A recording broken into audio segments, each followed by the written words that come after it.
تكاد تميز من الغيظ كلما ألقي فيها فوج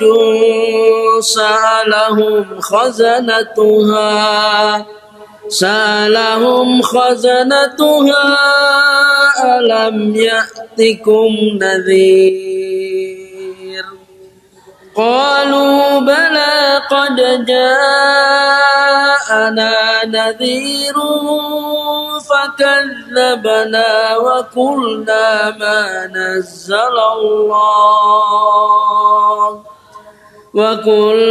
ما نزل الله من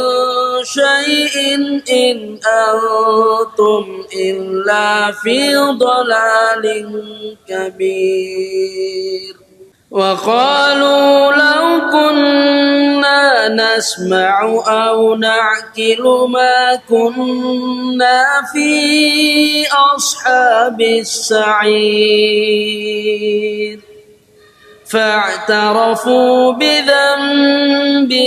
فسحقا لأصحاب السعير.